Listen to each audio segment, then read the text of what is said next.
Hapo nirudi kwenye neno la Bwana kwa sababu leo pia tutakuwa na ushirika mtakatifu pale mbele. Bwana asifiwe sana. Okay, twende moja kwa moja kwenye neno la Bwana sasa.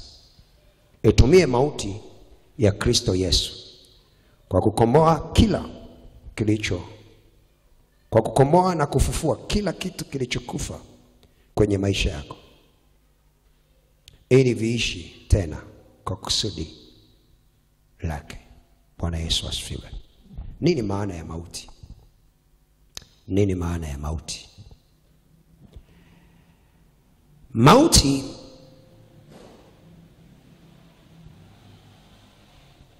ni mwisho wa uhai wa kiumbe. Mauti ni mwisho wa uhai wa kiumbe hai.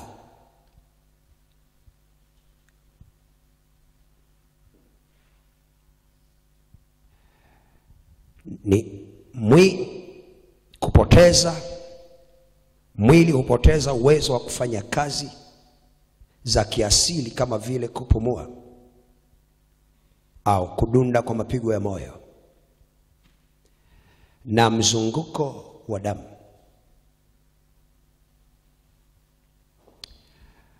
Mauti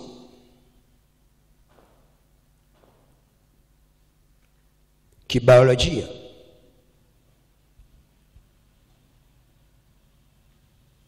ni michakato yote ya ndani ya kiumbe hai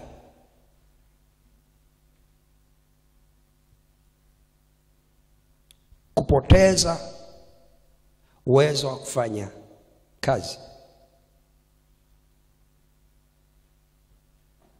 au maana nyingine, kifo au mauti ni hali ya roho kutengana na kile kilichokuwa kinakitia uzima.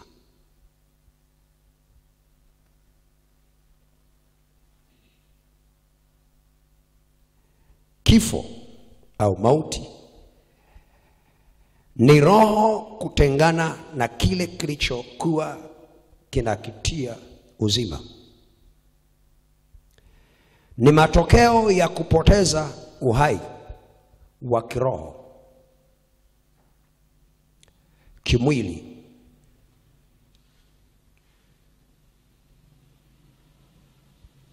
katika kile kinachotia uzima. Bwana Yesu asifiwe. Tunaongozwa na kitabu cha Waebrania 9 mstari wa 15 na wa 16. Waebrania 9 mstari wa 15, Waebrania 9:15 na 16. Waebrania 9:15 na 19 na 16. Naomba tusome wote kama tumepata katika jina la Bwana. Na kwa sababu hii ni mjumbe wa agano jipya, ili mauti ikiisha kufanyika kwa kukomboa makosa yaliyo chini ya agano la kwanza, hao walioitwa waipokee ahadi ya urithi wa milele. Naomba turudie kusoma pamoja. Na kwa sababu hii ni mjumbe wa agano jipya, ili mauti ikiisha kufanyika kwa kukomboa makosa yaliyokuwa chini ya agano la kwanza, hao walioitwa waipokee ahadi ya urithi wa milele. Maana agano la urithi lilipo, lazima iwepo mauti yake aliyelifanya. Bwana Yesu asifiwe. Bwana Yesu asifiwe. Kumbuka kichwa kinasema itumie mauti ya Kristo Yesu kwa kukomboa kila kilicho kufa. Bwana Yesu asifiwe. Kwa kukomboa na kufufua kila kilicho kufa. Jana nilianza kueleza kidogo ili kukisaidia kitu kilichokufa kiroho kitoke katika mauti. Ni lazima upate mauti ili kukomboa au kuondoa mauti. Bwana Yesu asifiwe. Bwana Yesu asifiwe. Kwa mujibu wa mistari ambayo tumesoma, kabla sijasogea tuone kidogo, anasema hivi: na kwa sababu hii ni mjumbe wa agano jipya, ili mauti ikiisha kufanyika kwa kukomboa makosa yaliyokuwa chini ya agano la kwanza.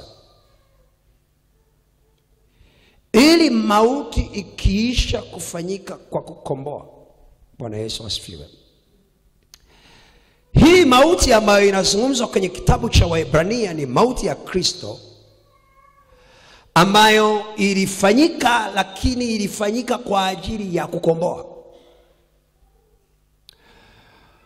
Kuna mauti ya kwanza ambayo ilitokea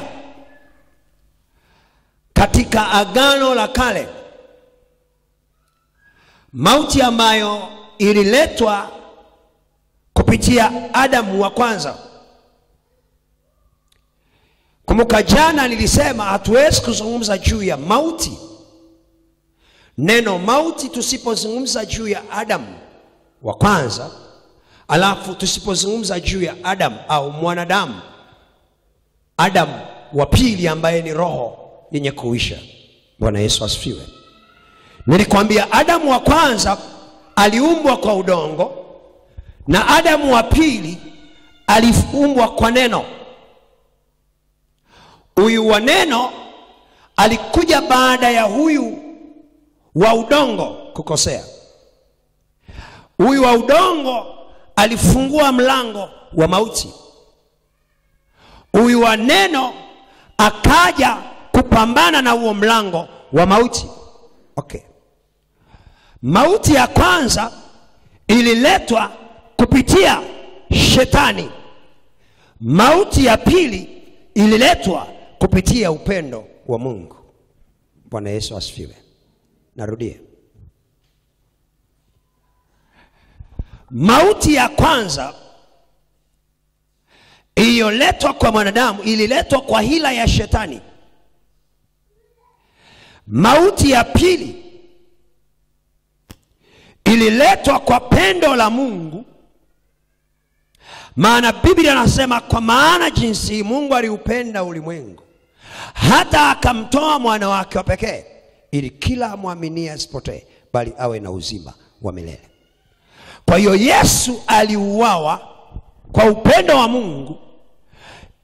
Kifo chake kilikuwa na sababu ya kwenda kushughulika na kifo kilicholetwa na shetani kupitia Adamu wa kwanza.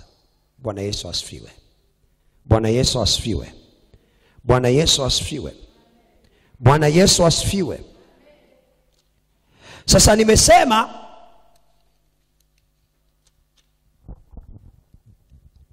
kuna mauti mara tatu. Nimesema kuna mauti ya kiroho, spiritual death. Alafu nikasema kuna mauti ya kimwili. Hii inaitwa physical death. Nikasema kuna mauti ya umilele. Hii inatokana na mwanadamu kukosa rehema. Bwana Yesu asifiwe. Bwana Yesu asifiwe. Na jana nikajaribu kueleza kidogo, huwezi kuanza kuzungumza swala la mauti usipojua kwanza mwanadamu anakamilishwa na mambo manne. Bwana asifiwe. Bwana Yesu asifiwe. Bwana Yesu asifiwe. Nikasema jambo la kwanza linalomkamilisha mwanadamu yeyote ili akamilike, lazima awe aliumbwa kwa udongo. Bwana asifiwe. Ile kuumbwa kwa udongo kunamfanya awe na mwili huu wa nyama.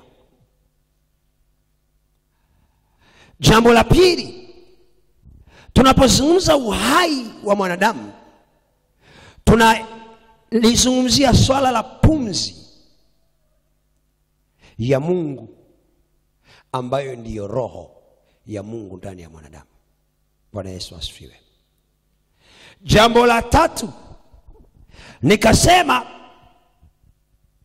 ili mwanadamu huyu ambaye tunamzungumzia awe hai, lazima awe na roho wa Mungu, yule wa roho wa ara kubwa, ili kumweka katika mahusiano ya Mungu, aweze kuoperate katika nafasi aliyokusudiwa tangu kuumbwa kwake.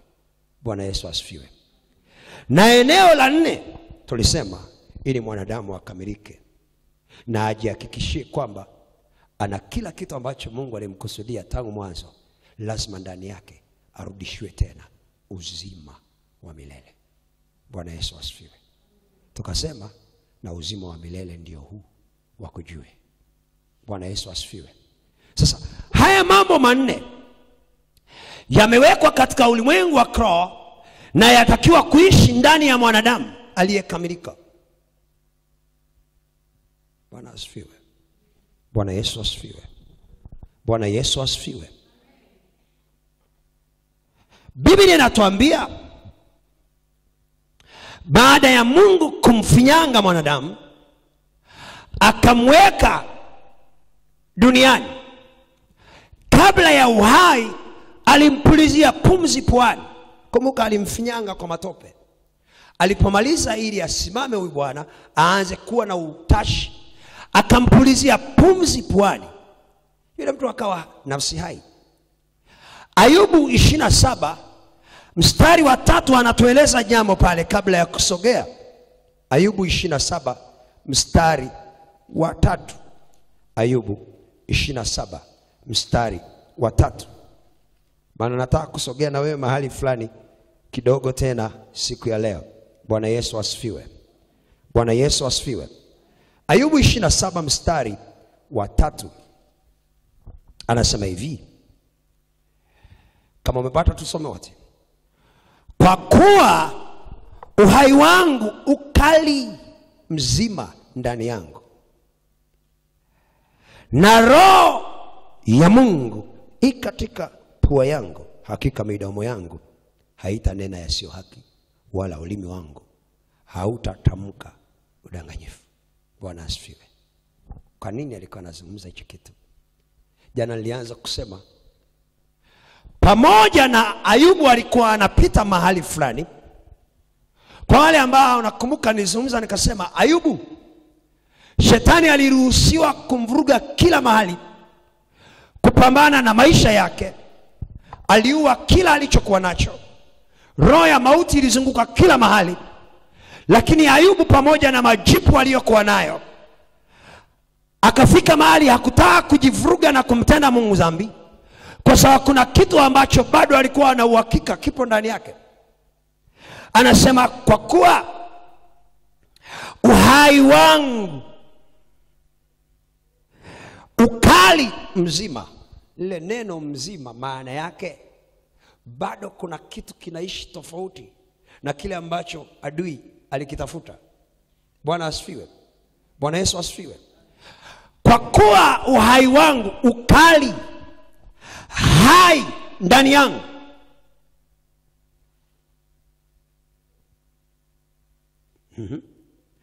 na roho ya Mungu katika pua yangu, hakika midomo yangu itaendelea kusema ukweli hata kama niko kwenye hii hali, lakini bado kuna uzima. Bwana asifiwe. Bwana Yesu asifiwe. Sasa nataka uone hichi kitu. Kwa nini Mungu wakati anamruhusu shetani kupambana na Ayubu alimwambia usiguse uhai wake, usiguse roho yake? Kwa sababu Ayubu katika mfumo wote wa maisha ambayo Mungu alimkusudia, eneo la kwanza ambalo Mungu alikuwa analitazamia na kulihitaji sana ni eneo la mfumo wa roho. Bwana Yesu asifiwe. Bwana Yesu asifiwe. Bwana Yesu asifiwe. Jana nilianza kuzungumza kidogo juu ya mauti ya kiroho. Mwangalie mwenzako, mwambie mauti ya kiroho. Eneo ambalo shetani akitaka kuvuruga maisha yako na uhai wako, ustawi wako, kila eneo, atatafuta eneo la maisha yako katika eneo la uzima wa kiroho. Atatafuta maisha ya kiroho. Atatafuta ile hali ya uhai wa roho yako. Bwana asifiwe. Akifanikiwa hapo, amefanikiwa kuvuruga mfumo wa maisha yako, hata kama utaendelea kuishi siku zote duniani.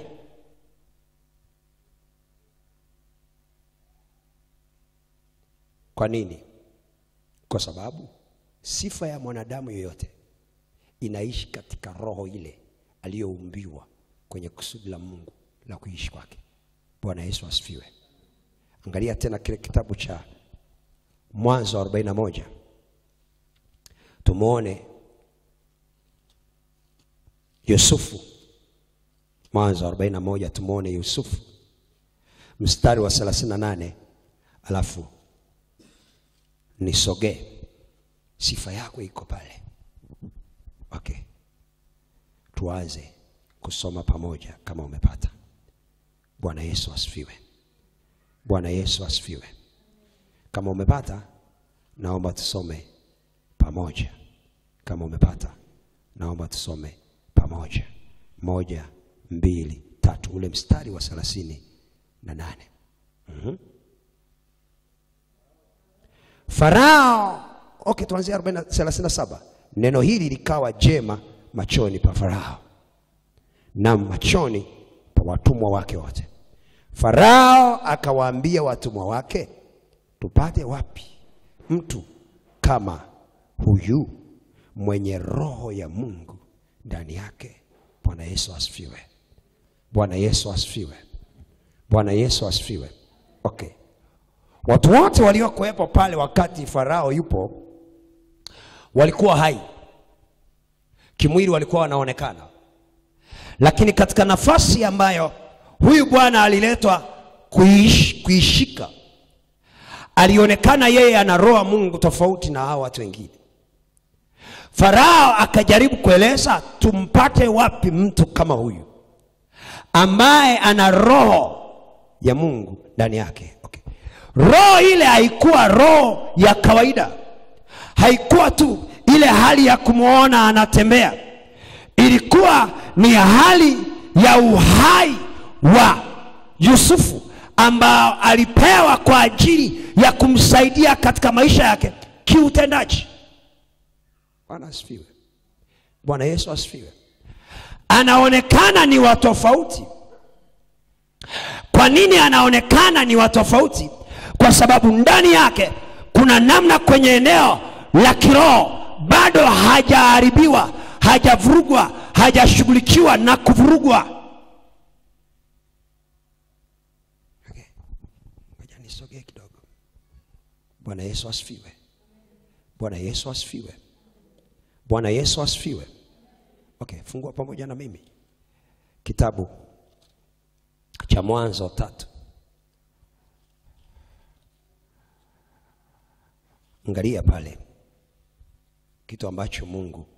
Tuanze kwenye Mwanzo 2. Mwanzo 2:27. Mwanzo 2:17. Mwanzo 2:17. Mwanzo 2:17. Sio 27, 17. Tunaweza tukasoma kuanzia mstari ule wa 15, lakini mstari wetu ni wa 17. Nataka uone Mungu alipokuwa amewaweka wale watu pale bustanini, moja ya kitu ambacho alikisema kwao. Okay, tusome 1, 2, 3. Bwana Mungu akamtoa huyo mtu akamweka katika bustani ya Eden ailime na kuitunza. Mstari wa 16. Bwana Mungu akamwagiza huyo mtu akisema, matunda ya kila mti wa bustani waweza kula, walakini matunda ya mti wa ujuzi wa mema na mabaya usile, kwa maana siku utakapokula matunda ya mti huo utakufa hakika. Bwana Yesu asifiwe. Bwana Yesu asifiwe. Nataka nianzie hapo. Kwenye eneo hili la mauti ya kiroho, wakati Mungu amemweka Adamu akiwa amekamilika katika maeneo yote manne, Biblia inatuambia akiwa pale ndani akampa masharti na mazingira na maelekezo ya kuishi. Na ukisoma mstari wa 16 na wa 17, Mungu anamueleza namna ambavyo ataishi.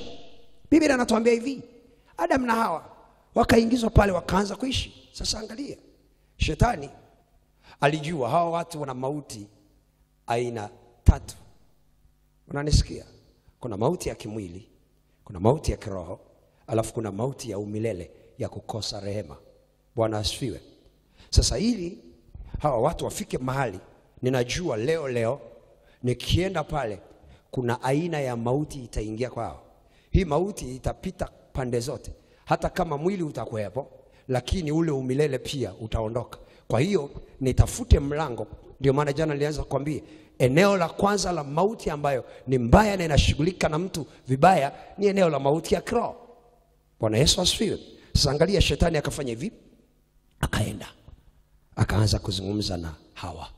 Akamwambia Hawa, mmeambiwa nini? Mliambiwaje? Hawa akaeleza vizuri.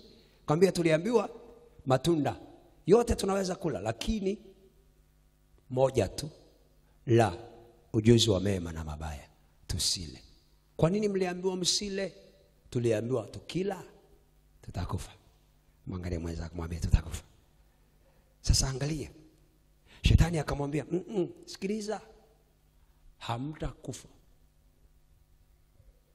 Hamtakufa. Nataka uone lile neno, hamtakufa. Okay, mauti ipo, lakini hii mauti hamtaiona kwa jinsi ya mwili. Hamtakufa, ila mimi najua mtakufa. Okay, nadhani washawishi mjue kiroho mtakufa.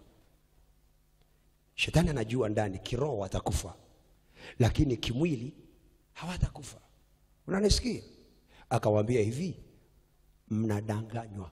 Mkila hamtakufa, mkila mtafanana na yeye, mtajua mema na mabaya. Bwana asifiwe. Bwana atusaidie. Okay, Biblia inasema hivi, wakala. Ukirudi mstari, angalia, rudi mstari ule wa 17, angalia mstari wa 17.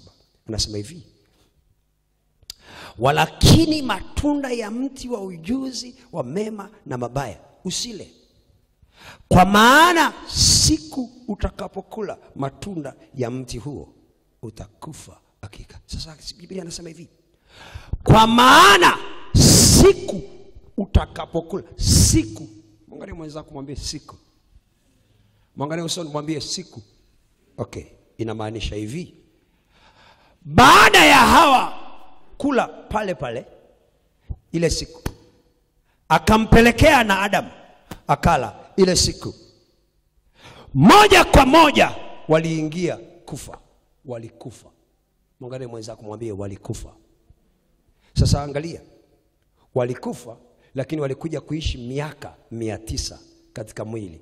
Miaka 930 Adam aliishi katika mwili, lakini alikufa kuanzia siku ya kwanza. Kuna mtu ananielewa? Sasa sikiliza, nazungumzia spiritual death. Spiritual death, kifo cha kiroho. Kifo cha kiroho ni kibaya kwa sababu unatembea huku umekufa. Angalia mwenzako mwambie kifo cha kiroho. Adam miaka 930 alitembea amekufa. Angalia mwenzako mwambie alitembea amekufa. Kwa sababu Biblia inasema hivi, hakika siku ile mtakapokula mtakufa. Kwa hiyo walipokula, Mungu sio mwongo, walipokula tu walikufa. Wakaanza kuishi. Kwa hiyo wakati wanamzaa Kaini wamekufa, wanamzaa Habili wamekufa, wanamzaa Seti wamekufa. Kuna mtu ananielewa?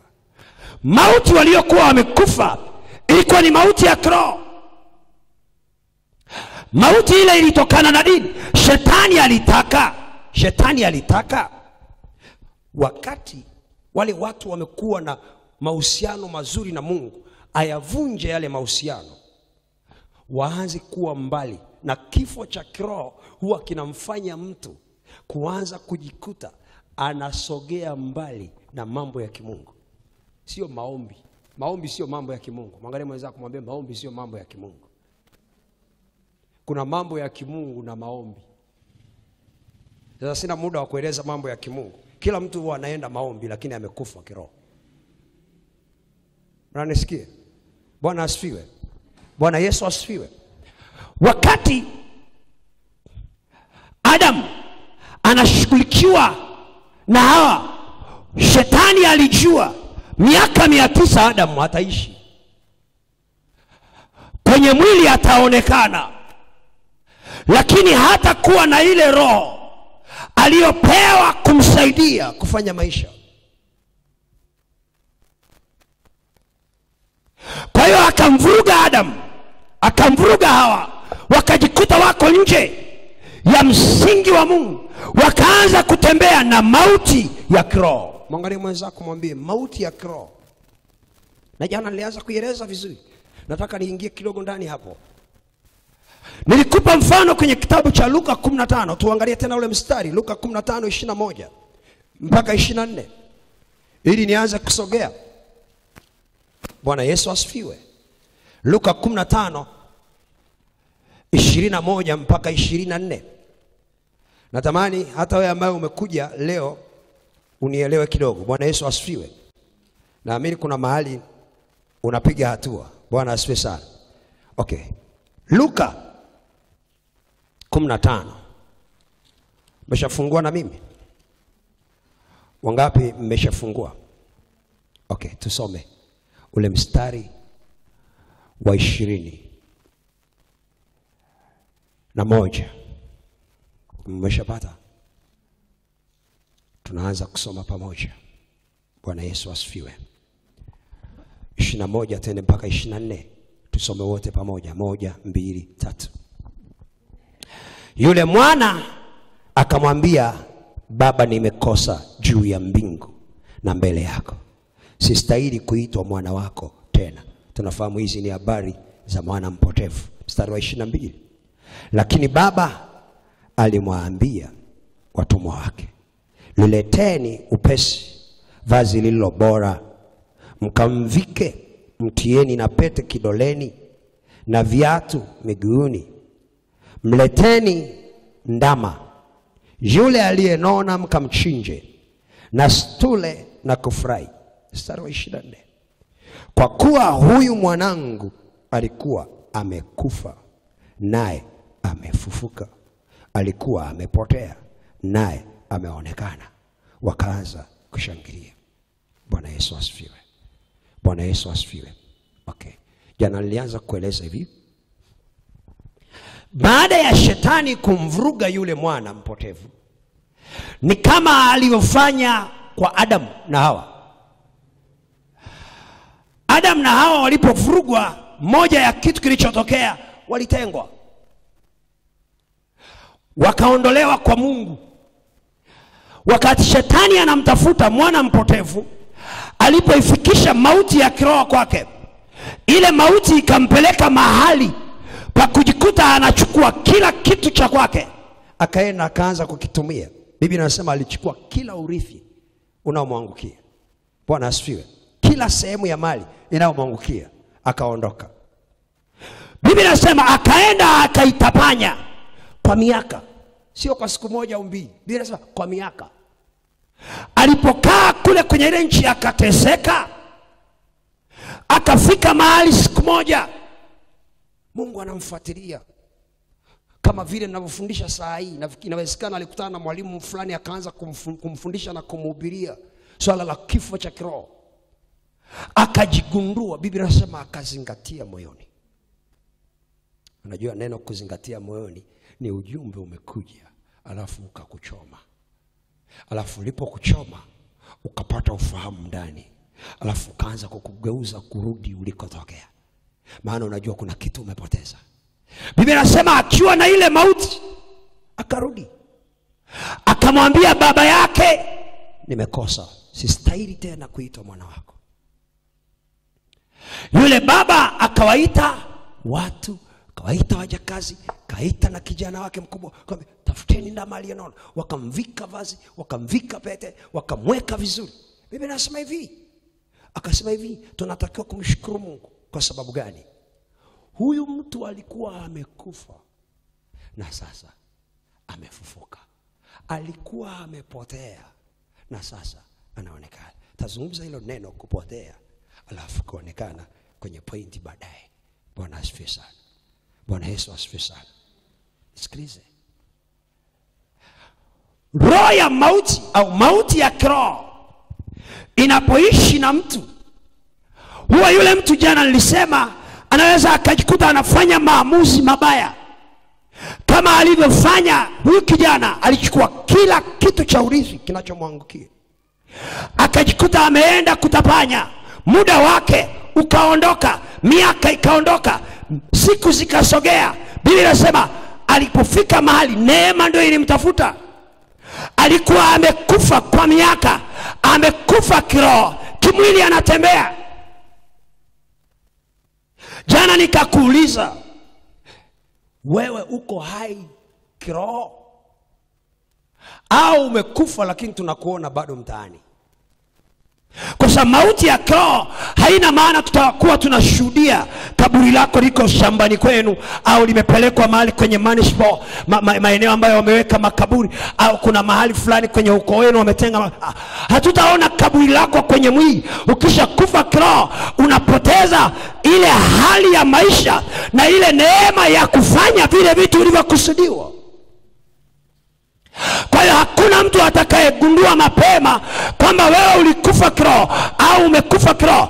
Hata wewe unaweza usigundue, kwa sababu unaweza ukachukua vitu, ukaendelea kufanya kazi zako, ukaendelea kufanya biashara, ukaendelea kulima, ukaendelea kufuga, ukaendelea kwenda kanisani, lakini umekufa kiroho.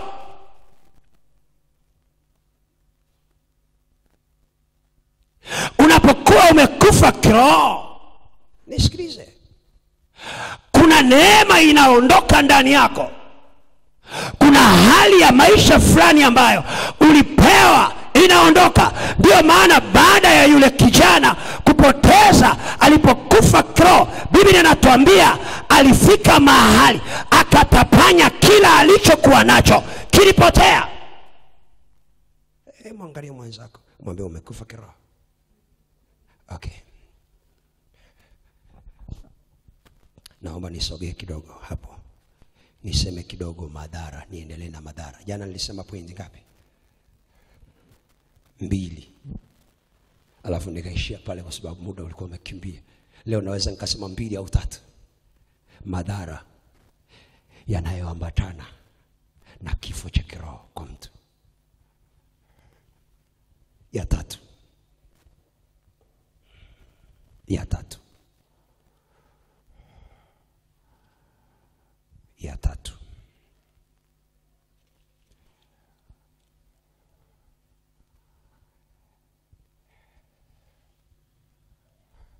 Unakuwa mtu wa kupoteza kile ulicho nacho. Mwangalie mwenzako, mwambie unapoteza ulicho nacho. Mwangalie usoni, mwambie unapoteza ulicho nacho. Mauti ya kiroho, pointi ya 3. Ukitaka kujua kuna mauti ya kiroho inaishi kwenye maisha yako, eneo la 3 au pointi ya 3, unakuwa mtu wa kupoteza ulicho nacho. Hata kama kuna kitu tulikuwa tunakiona unacho, ni kama kijana amechukua kila kitu, lakini alipofika kule mbele hana chochote. Unanisikia? Alipofika kule vyote vilipotea. Unachukua mtaji, unaenda nao kwenye kazi, alafu ukifika unapotea wote. Unarudi tena unaanza kumaintain ili kutoka pale ulipo. Una kipawa cha kiroho cha kukusaidia watu wamuone Mungu. Kadri unavyokitumia kinapotea badala ya kuongezeka. Kumbuka Bwana ndiye roho, na alipo roho Bwana hapo ndipo penye uhuru. Na Biblia inasema hivi, kutoka kwenye hiyo nguvu Biblia inatupeleka, inatuambia tunatoka utukufu hata utukufu, nguvu hata nguvu. Unanisikia? Neema hata neema. Sasa sikia, unapokuwa na kitu cha kiroho ambacho umepewa na Mungu, alafu mauti ya kiroho ikaja kwenye maisha yako, huwa inashambulia kile kitu, kinapotea. Mwangalie mwenzako, mwambie kile kitu kinapotea. Kama ulikuwa ni mtu unaota ndoto, alafu unazielewa kwa mapema sana, unapoteza. Kwa sababu kuna mauti ya kiroho imekuja, inakuvuruga, unapoteza ulicho nacho. Mwangalie mwenzako, mwambie unapoteza. Okay, ngoja nikwambie. Kama ni mtu ambaye Mungu alikuwa anakusemesha vitu, anakupa taarifa mara nyingine unaisikia kutoka ndani, mara nyingine kuna taarifa zinakuja kwako wakati kuna jambo fulani linakuja kwako, unakuja unasikia wimbo, unakuja ndani unasikia kuimba wimbo wa aina fulani juu ya jambo, kile kitu kinapotea. Unanisikia? Angalia mwenzako, mwambie unaelewa ninachosema. Unapoteza. Kama kwenye familia au kwenye ukoo kuna kitu kinatokea, au kwenye kabila lako, kwenye kitu chochote kinachokuhusu, Mungu alikuwa pengine anasema, kwa sababu kuna watu Mungu anatumia njia fulani kusema nao, mara nyingine anatumia njia ya kusema nao, njia ya nyimbo. Wangapi mna kitu cha nyimbo unasikia ndani yako? Kwa mfano, wakati kuna mauti inataka kutokea ya mtu kufa na kuzikwa kimwili na kiroho na kuondoka duniani kabisa, taarifa, una hicho kitu ndani yako, unasikia kuna wimbo unaokuja, lakini wimbo unaokuja ndani yako ni wimbo wa huzuni. Unaokuelezea ndani, unasikia huzuni, lakini ule wimbo unakutaarifu kwamba kuna mauti. Sasa sikia, ukishakutwa na mauti ya kiroho unaweza kupoteza kitu kama hicho. Angalia mwenzako, mwambie unapoteza. Angalia usoni, mwambie umepoteza nini? Mauti ya kiroho inapokuja, huwa unapoteza vitu ulivyobebeshwa ambavyo ni potential. Kuna vitu maalum ambavyo Mungu anaweka ndani ya mtu kukutofautisha na mtu mwingine, na hatufanani. Na ukitaka kufanana na mtu unakosea, kwa sababu Mungu amekuumba wewe kwa jinsi ya ajabu tena ya kutisha. Pua yako haifanani na ya mtu mwingine, macho yako hayafanani na ya mtu mwingine, lakini ndani ya ulimwengu wa kiroho kuna kitu ambacho ni cha tofauti kabisa. Mungu amekudesign tofauti na mtu mwingine. Ukipita kwenye mauti ya kiroho huwa unapoteza hicho kitu. Mwambie mwenzako unapoteza hicho kitu. Wakati wanasema tumpate wapi mtu kama huyu, kulikuwa hakuna wa aina yake. Kwa nini? Kwa sababu mauti ile ya kiroho ilikuwa haijamgusa. Unasikia? Hao wengine wote walishapigwa. Mauti ya kiroho inapofika mahali ikashambulia maisha ya mtu, kuna aina ya vitu ndani yako watu walikuwa wanavifahamu hawataviona. Ndio maana ni muhimu sana kujifunza hivi vitu. Unapojifunza juu ya mauti, lazima ufuatilie hizi aina za mauti, alafu uangalie msingi wa shetani wakati anataka kukubomoa huwa anaanzia wapi. Bwana asifiwe. Bwana Yesu asifiwe. Muulize mwenzako, kuna kitu umepoteza? Kuna watu wana neema fulani walipewa, wakiongea neno alianguki, lakini siku hizi wanaongea na wanaongeaga na hamna kinachotokea. Kwa nini? Kuna mauti ya kiroho ilikuja pale ikapoteza kile kitu. Kuna mtu alikuwa akikaa hivi, anasikia kuomba. Mara nyingine alikuwa akiomba, anaomba na kuomba. Lakini kama angalia saa hii, akiomba kidogo anakohoa, alafu anaacha. Nini? Mauti ya kiroho ikishakuja inakufamia, inakunyang'anya kile kitu cha maombi. Kwa hiyo inakuua. Ukianza kukohoa unajisikia mwili unakataa. Kumbuka Biblia inatuambia hivi, Wakati Yesu alipokuwa yuko kwenye ile mauti imemfunika, roho ilikuwa radhi, lakini mwili ulikuwa dhaifu. Kumbuka, bado rohoni alikuwa hajapigwa. Sasa sikia, roho ikishashughulikiwa, mauti ya kiroho ikishakuja, mwili unafika mahali unakumaliza kabisa. Hata ile aina ya maombi ulikuwa unafanya kwa wakati ule na kwa nguvu, unajikuta hauna tena, unapoteza.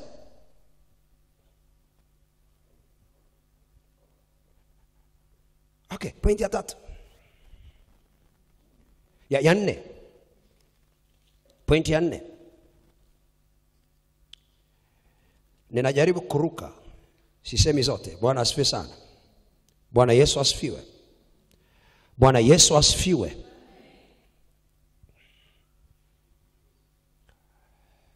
Pointi ya 4. Mauti ya kiroho inapokuja juu yako, inapokuwa inaoperate kwako, moja ya vitu unapaswa kuviangalia. Utajikuta unachukiwa bila sababu na kutengwa na watu. Mwangalie mwenzako, mwambie unachukiwa na kutengwa. Ukifanya chochote unachukiwa, lakini pia unapata vita ya kutengwa. Mwangalie mwenzako, mwambie unatengwa. Kuna aina ya mauti unajikuta unaishi nayo pale. Alafu ile mauti ina nguvu sasa kwenye Mungu. Angalia Zaburi ya 88. Zaburi ya 88.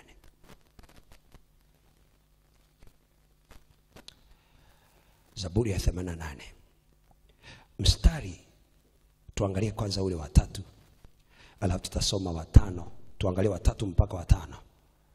Alafu tutaenda ule mstari wa 8. Angalia wa 3 mpaka wa 5. 1, 2, 3. Maana nafsi yangu imeshiba taabu na uhai wangu umekaribia kuzimu. Maana yake kuna roho ya mauti imemfunika. Sasa angalia, anasema nimehesabiwa pamoja nao washukao shimoni, nimekuwa kama mtu asiye na msaada, miongoni mwao waliokufa nimetupwa. Umetupwaje wakati unaongea? Mwangalie mwenzako, kumwambia ametupwaje wakati anaongea. Yuko katikati ya waliokufa lakini anaongea. Maana yake mauti aliyokuwa inafanya kazi kwake haikuwa mauti hii ya kuwekwa kwenye jeneza, ilikuwa ni mauti ya kiroho. Okay, tuendelee kusoma mstari wa 5.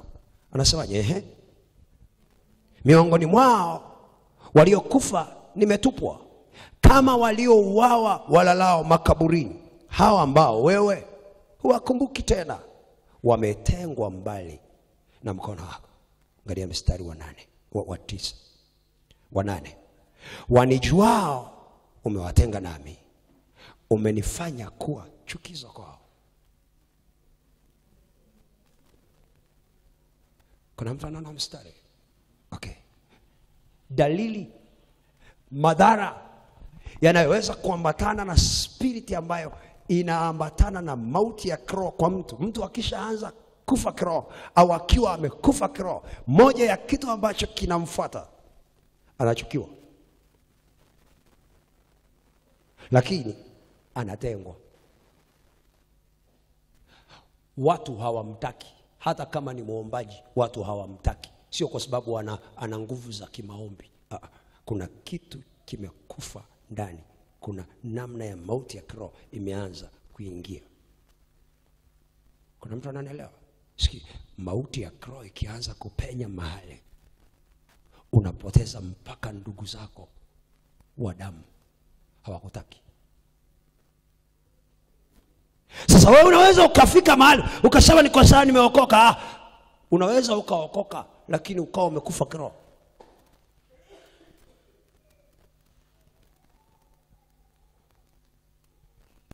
Kwa sababu tujifunze hivi vitu. Hii roho ilimfanya Yusufu akapendwa na watu ambao hawana damu moja, wanamkubali. Sasa tupate wapi mtu ambaye anachukia ndugu zake, amewatesa jamaa yake, lakini sasa tupate wapi mtu kama huyu? Kwa nini? Kwa sababu mauti haipo kwake. Anapata kibali, lakini mauti kisha ingia, unatengwa, unachukiwa. Hebu angalia mwenzako, mwambie unachukiwa, unapendwa. Sasa kesho nitakuonyesha watu ambao tayari kuna mauti ya kiroho ikishaingia kwao, wakati wao wanachukiwa na kutengwa, huwa wanatengeneza mazingira ya kuwachukia wengine, alafu wanaanzisha vita ya chuki. Kwa nini? Kwa sababu wao wamekufa. Kumbuka, hakuna uhusiano ulioko kati ya uhai na mauti.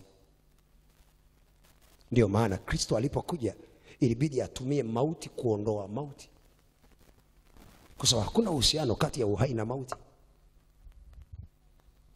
Unafikiri angekuja angeishia tu kusema mimi ni hai na nyinyi mko hai?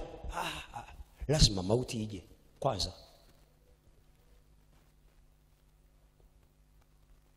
Pointi ya 5.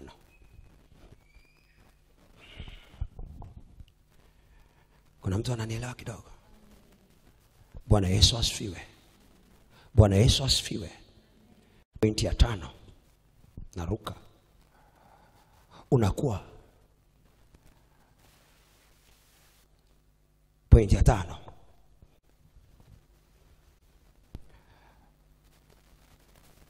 Unabadilika hali yako ya kimwili. Unaondoka kwenye harufu ile ya kawaida. Unajua kila mwanadamu ana harufu ya kwake. Bwana Yesu asifiwe. Bwana Yesu asifiwe. Sasa sikia. Roho ya mauti au mauti ya kiroho kisha kuja kwako, inabadilisha harufu yako. Unakuwa na harufu tofauti na ile ya kawaida. Wangapi kuna wakati huwa mnajichunguza kwamba vile nilivyokuwa nanukia, hata nikifanya kazi ngumu na saa hii sijafanya kazi, nina utofauti? Unajua kuna harufu inayotokana na mauti inayokuja kwa mtu wakati kuna mauti ya kiroho imeshapita wake. Ni tofauti na harufu ya kwako ya kawaida. Sasa watu wengi sana hawajifunzi vitu kwa sababu ni vitu vya kiroho, na si kila mtu anachukua serious kwamba mimi saa hii siko kawaida na nilivyokuwa. Kwa kuna kitu cha kufuatilia kwenye ulimwengu wa roho ili nitoke hapa kwenye hii hali. Kila mtu ambaye tayari ana mauti ya kiroho, harufu yake inabadilika. Hata ukitafuta na perfume unapigia, lakini kuna kitu kinagoma. Mwangalie mwenzako, mwambie kuna kitu kinagoma. Kwa nini? Kile kitu kiko rohoni, hakipo kimwili. Na wewe unajaribu kuondoa kimwili, lakini hakiwezi kuondoka kimwili mpaka umekaa kwenye maombi fulani ukaondoa mauti rohoni. Okay, Wakorintho anasemaje? Wakorintho wa pili. Wakorintho wa pili. Bwana Yesu asifiwe. Kuna mtu ananielewa kidogo? Mwangalie mwenzako, mwambie unamuelewa mchungaji kidogo. Wakorintho wa pili mlango wa pili. Wakorintho wa pili mlango wa pili. Wakorintho wa pili mlango wa pili mstari wa 16. Nitasema pointi nyingine ili 16 kama tumepata, naomba tusome pale. Nasemaje? Umeshapata? Okay, tusome. Katika hao wa pili harufu ya mauti iletayo mauti. Katika hao wa kwanza harufu ya uzima iletayo uzima. Naye ni nani atoshaye kwa mambo hayo? Rudia tena kusoma. Rudia tena kusoma. 1, 2, 3. Katika hao wa pili harufu ya mauti iletayo mauti. Katika hao wa kwanza harufu ya uzima iletayo uzima. Naye ni nani atoshaye kwa mambo hayo? Bwana asifiwe. Okay. Biblia inasema hivi, kuna mafungu mawili ya watu pale utakapofika wakati ule. Lakini mimi nataka uone katika ulimwengu wa kiroho kuna harufu inayoambatana na mauti, na yenyewe inaleta mauti. Okay. Kama inaambatana na mauti na inaleta mauti, maana yake yenyewe ina mauti. Unasikia? na kuna harufu inayoleta uzima ambayo ina uzima ndani. Sasa ukitaka kujicheki kuna aina gani ya mauti, kama upo vizuri katika ulimwengu wa roho, cheki pia mara nyingine, jifuatilie unanukiaje. Kule rohoni una harufu gani? Unajua mwili unapokea yaliyoko rohoni. Unanisikia? Mwangalie mwenzako, mwambie una harufu gani. Hujawahi kumkuta mtu hata ukimsaidia, kuna mtu hata ukimsaidia umwagie manukato, umweke kila mahali, lakini kuna kitu utasikia different kitakachokuumiza tu. Unaweza ukajiuliza sana, kidonda mahali, ana shida gani mahali? Hapana, kuna tatizo katika ulimwengu wa roho, kuna mauti mahali, na huyu mtu hajui tayari. Hii mauti inaweza ikawa pale, na ile harufu ya mauti, sasa sikia, mauti ikisha kwa hapo inaweza ikawa inaua hata biashara yako, na hujui iko kwenye harufu. Inakunyima mpenyo katikati ya watu, iko hapo imejificha tu. Inakunyima kibali, inakunyima nafasi katikati ya jamii uliopo, kwa sababu ni mauti iko pale, na kila mtu akipita ataisikia, lakini wewe uisikii. Mwangalie mwenzako, mwambie kuna harufu mara nyingine wewe uisikii, lakini kuna mtu anaisikia. Alafu unajiuliza amenisikiaje? Au paka wengine wanaweza wakaanza kuambiana, fulani kuna kitu strange ambacho mimi sikielewi ni nini. Fulani ana kitu strange. Umekisikia? Wanaanza kujiuliza, lakini huyu mtu anakufa. Sasa kacheki, mauti ya kiroho inaenda. Basi kuna siku huyu mtu mtampoteza katika mwili na hajajua. Yanaweza akapita, na sasa tuna maduka ya manukato kila mahali, kwa anaweza akanunua hata manukato ya 1000 akifikiri anaangamiza hicho kitu. Lakini kafuatilie, hicho kitu hakipo pale kwenye mfumo wa mwili.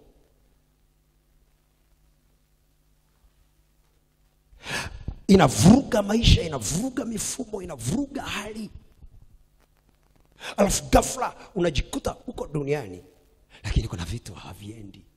Kwa nini? Kwa sababu kwanza umetengwa, umekataliwa, hata pesa imekukataa. Kumbuka, unapotengwa kuna vitu vinakukataa. Watu wakikukataa, sio tu watu, umepoteza circulation ya mambo mengi sana. Unanisikia? Kwa sababu nguvu ya mtu ni watu. Kama unataka kujua kwenye maisha yako, kuna watu Mungu anakupa aina fulani, na kuna anaokupa sasa, hao wanakusaidia sasa, wanaweza wakaenda alafu wakakupa wengine. Sasa ukiwa kwenye circulation unakataliwa, na kila unacho kiengage nacho unakataliwa. Kwenye ulimwengu wa kiroho kuna mauti.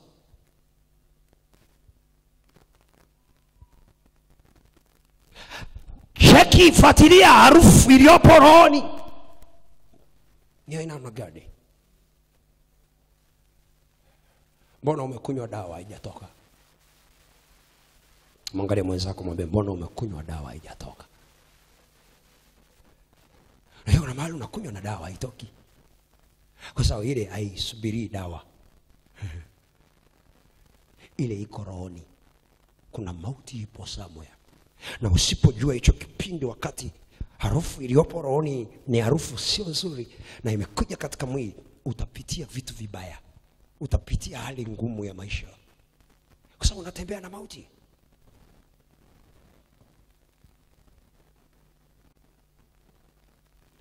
Mwangalie mwenzako, mwambie unamwelewa mchungaji? Wangapi mnanielewa? Ni siku ya pili nataka kusema na wewe kwa sehemu. Ni siku ya pili. Unajua mtu yoyote aliyeko kwenye mauti amefungwa. Mauti ya kiroho ni kifungo. Mauti ya kiroho ni kifungo. Ndio maana ukisoma Zaburi ya 107 mstari wa 10, anasema walioko katika uvuli wa mauti wamefungwa katika taabu na chuma. Unajua ukishakuwa kwenye mauti, ile mauti ya kiroho, unakaa kwenye kifungo. Soma ile Zaburi ya 107 mstari wa 10. Angalia ule mstari pale. Bwana Yesu asifiwe. Bwana Yesu asifiwe. Zaburi ya 107 mstari wa 10.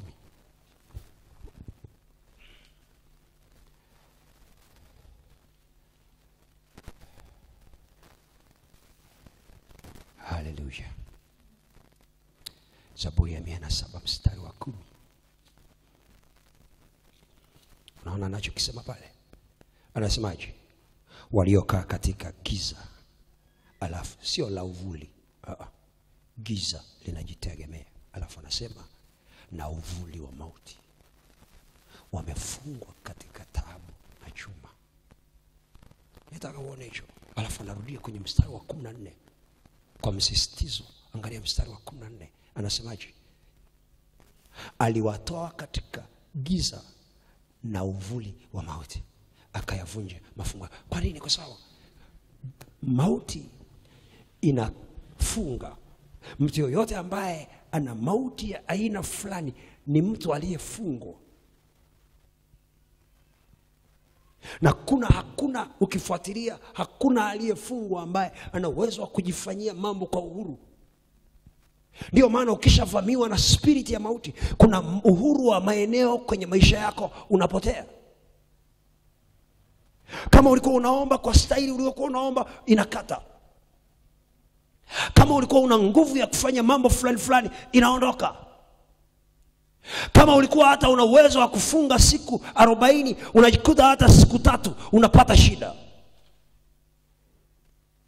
Kwa sababu kuna aina ya mauti imekuja pale, na hujajua ina aina ya kifungo. Umefungwa.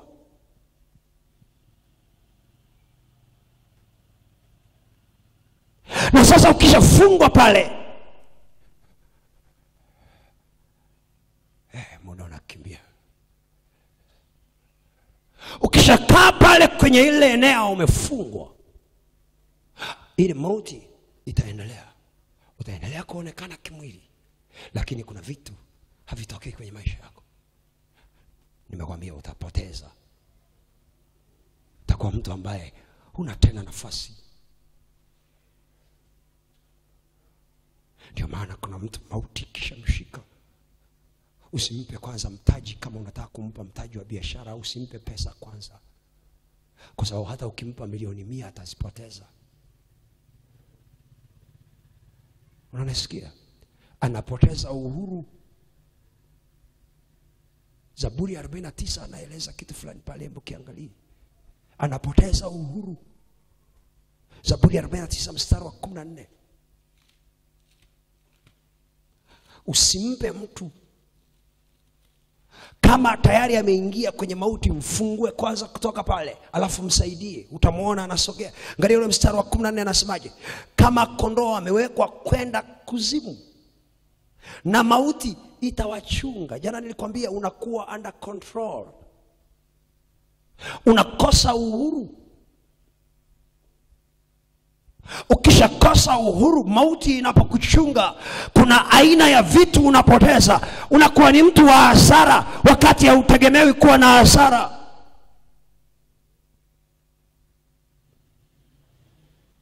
Unakuwa ni mtu wa kukwama wakati ulikuwa unategemewa kusogea kwenda hatua fulani.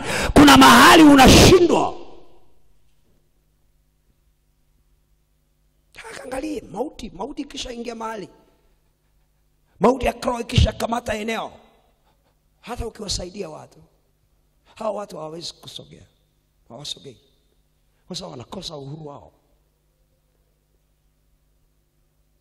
Sasa nimekuja mimi, nimepewa ujumbe wa kusema na wewe Pasaka. Itumie mauti ya Kristo kufufua na kukomboa. Neno kufufua na kukomboa vitu tofauti.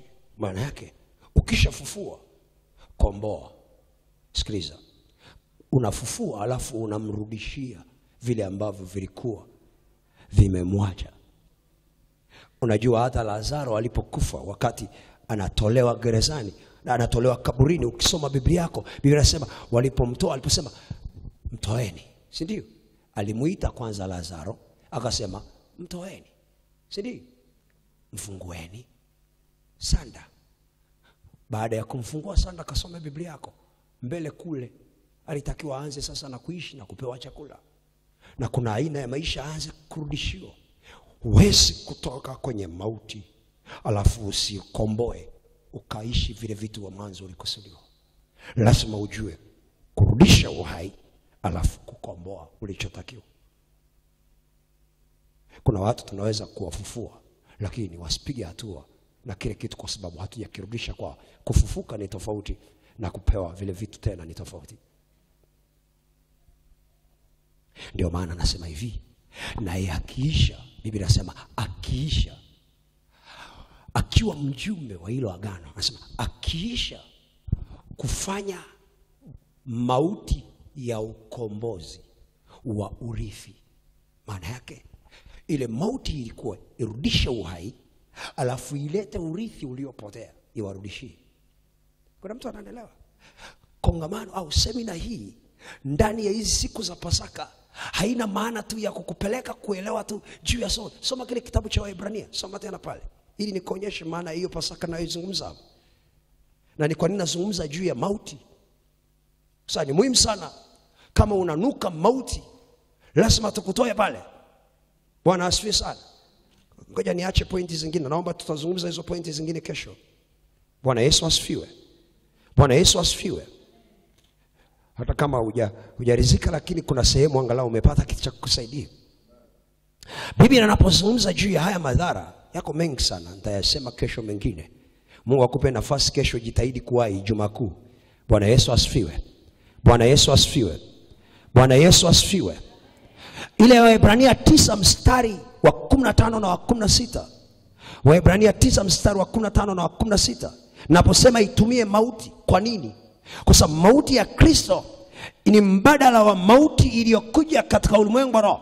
Yenyewe ina replace, inasimama pale kucompensate. Angalia ule mstari wa 15 na wa 16.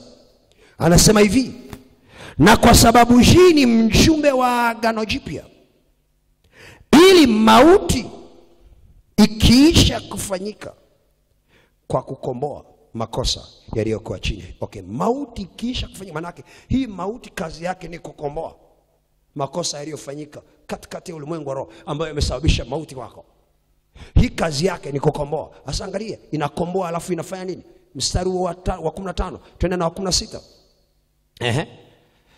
Makosa na kukomboa makosa yaliyokuwa chini ya agano la kwanza, hao walioitwa waipokea ahadi ya urithi wa milele. Kuna urithi tulikusudiwa, kuna position tulikusudiwa kuziishi, kuna aina ya maisha ulikusudiwa, umeipoteza baada ya mauti ya kiroho kuingia. Sasa baada ya Kristo kufa, kuna aina ya mauti ambayo aliitoa. Ile mauti inatakiwa tuijue sasa, tuitume ile mauti kukomboa, lakini kuturudisha kwenye ile ahadi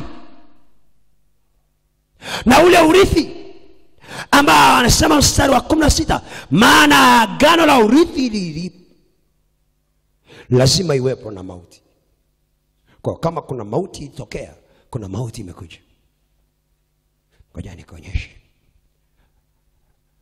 Biblia inapotuambia tunapokula mwili na damu ya Yesu, soma Biblia yako vizuri. Biblia haituambii tunafurahia kunywa au tunafurahia kufanya nini. Angalia Biblia yako inakuambia tunafanya nini. Tunafanya nini ili kufanya nini? Wakorintho wa kwanza 11. Wakorintho wa kwanza 11. Wakorintho wa kwanza 11. Angalia ile mstari wa 26. Wakorintho wa kwanza 11 mstari wa 26. Angalia tunachokifanya hapa kwenye ulimwengu wa roho. Nini anasema pale? 1, 2, 3. Maana kila mlapo mkate huu na kukinywea kikombe hiki, mwaitangaza mauti ya Bwana hata aje. Okay. Kitendo cha Yesu kufa msalabani, moja ya kitu ambacho alikuwa anaachilia. Kila mtu anapotumia damu ya Yesu na mwili wa Yesu, huwa anaachilia mauti ya Kristo kwenda against na mauti. Kwenye ulimwengu wa roho, kile kitendo cha kula unatangaza mauti. Nani huwa anafikiri ni lugha nzuri kuitangaza mauti?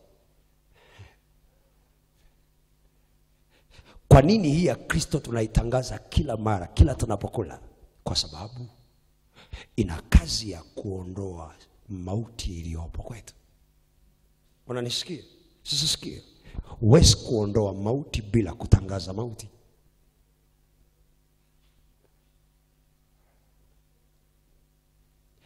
Ni lazima utangaze mauti ili kuondoa mauti. Ukitangaza mauti ya Kristo, unashindana na mauti ambayo tayari imeua maisha yako kwenye eneo fulani, kwenye ulimwengu wa roho.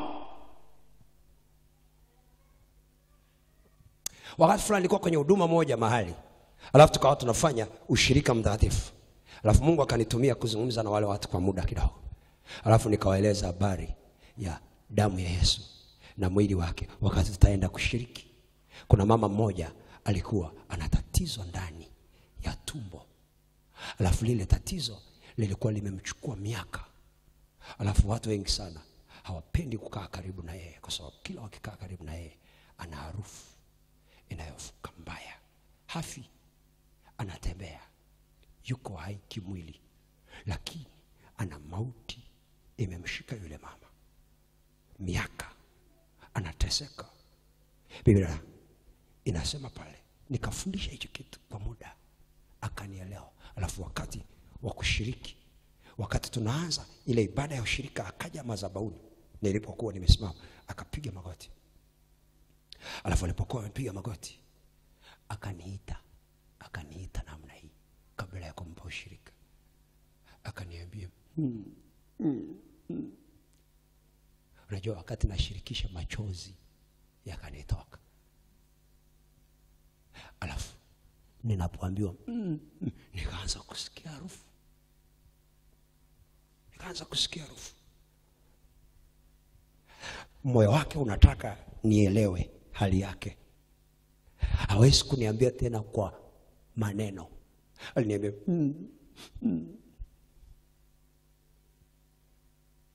nikamshirikisha pale. Lakini wakati namshirikisha, unajua nimewashirikisha watu wote pale, lakini nilipofika saa nampa, baada ya kusikia ile kitu, nikasikia nguvu ya ajabu sana imenifunika. Alafu yale machozi yakatoka ndani yangu. Baada ya kumshirikisha, akaanguka pale. Alipoanguka akatulia pale kwa muda pale chini. Hakuna pepo lilikuwa linapiga kelele. Amekuwa flat. Watu wakawa wanashangaa, tunashirikishwa, yeye amekuja, imekuaje? Pita pale. Tukamaliza. Baadaye tumefunga. Akanifuata ofisini. Akaniambia, mtumishi wa Mungu, mimi nina tatizo kubwa sana, lakini naamini leo limeshughulikiwa. Unajua, aliondoka pale, nikamwambia nenda, usiache kuja na kesho. Akaja. Alipokuja ananiambia, nimeenda chooni, kuna kitu kimenitoka cheusi kama lami. Nikamwambia ni nini? Akaniambia sijui, lakini leo nimekuja najisikia mwepesi. Nikamwambia na ile harufu imeisha. Akaniangalia namna hii, anasema wewe ni mtu wa namna gani? Nikamwambia neno la Bwana limekuponya. Tukaachana siku ya pili. Siku ya tatu akajikuta na yeye anasikia uhuru wa kuingia katikati ya wamama. Siku ya 4 akawa anasifu. Alikuwa akifika kanisani hasifu, anakaa na tulia. Sasa anajua akijikumuta hivi anaharibu hali ya hewa kila mahali.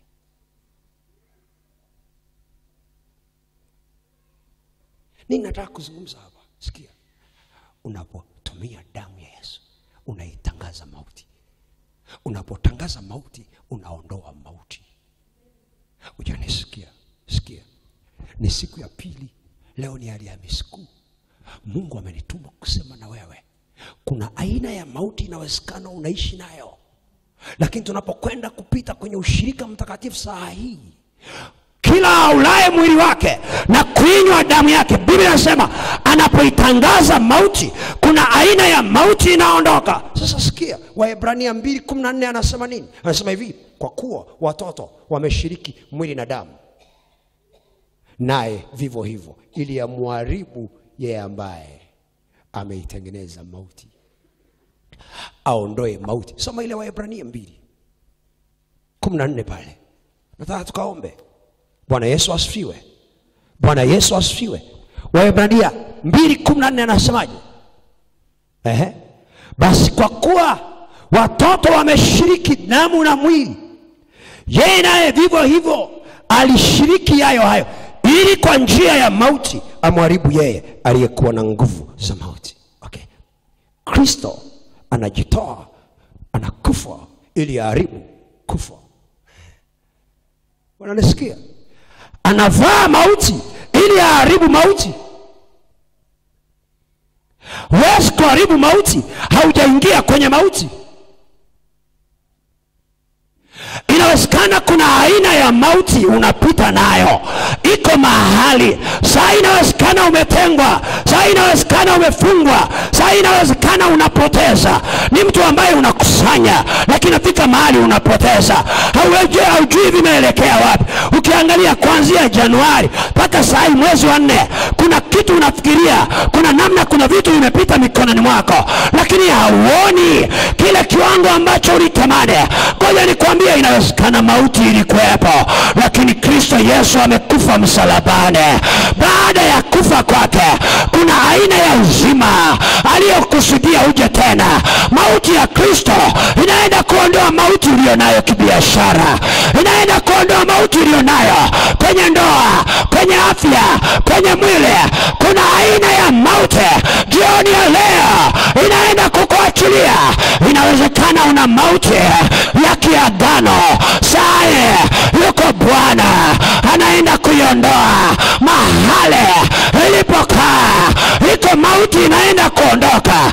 Haijalishi imekaa hapo ni kansa, inakuvizia ili ufike mahali ufe. Hautakufa, maana tayari kuna mauti ilishaachiliwa kwa ajili ya mbadala wa hiyo mauti iliyotaka kukumeza. Oh, haleluya, haleluya, haleluya, haleluya, haleluya, haleluya. Iko mauti mahali imejificha kwa mtu. Na mimi nataka nikwambie, siku ya pili Bwana anaenda kuiondoa kwenye mikono yako, kwenye maeneo mbalimbali ya maisha yako. Shetani anajua amemaliza, lakini nataka nikwambie jioni ya leo hajamaliza bado. Hajamaliza bado. Tunaye aliyeingia mauti ili kuharibu mauti ndani ya watu. Haleluya, haleluya, haleluya, haleluya. Yuko ambaye aliingia kwenye hiyo mauti na tayari ana kusudi. Kuna ambao wanakaa kwenye hicho kifungo cha mauti na hawajui. Kwa sababu kuzimu imefikiria kabisa kuna kitu tutaendelea kukishikilia. Ni kama Adam alikaa kwenye mauti ya kiroho miaka 900. Inawezekana kwenye umri wako kuna mahali umepita na mauti kwa miaka. Mandaraba sakarabosa, rika koraba sata mandarasira, rika koria sata badarablako. Oh, wewe mauti uliyekaa kwenye maisha ya huyo mtu, jioni ya leo kupitia damu na mwili wa Yesu Kristo, oh, ninakuamuru mauti, hautakaa kwenye hiyo nafsi, hautakaa kwenye hiyo hali yake, hautakaa kwenye haki yake, hautakaa urithi wake unaozuia. Jioni ya leo yuko Bwana anaenda kurejesha urithi wako na ahadi yako. Iko mauti iliyotolewa kwa ajili ya ahadi yako. Haleluya, haleluya, haleluya. kuna vipawa wameshughulikia, wameweka mauti kwenye ile kipawa chako, wameweka mauti kwenye kile kipawa, kwenye ile karama, wameweka mauti pale. Jioni ya leo ya siku ya pili, yuko Bwana ambaye alizama kwenye mauti ili kuokoa mauti iliyokaa kwako, alizama kwenye mauti ili kuondoa mauti iliyokaa ndani yako. Yuko Pasaka ambaye alijitoa kama mmoja wapo wa kulipa eneo la mauti iliyokutesa. Yuko hapa. Ni mauti gani imekaa? Jioni ya leo isikie, ianze kuondoka. Ina masikio, ina miguu, ikimbie jioni ya leo, ikuachilie jioni ya leo, iondoke jioni ya leo. Haleluya, haleluya,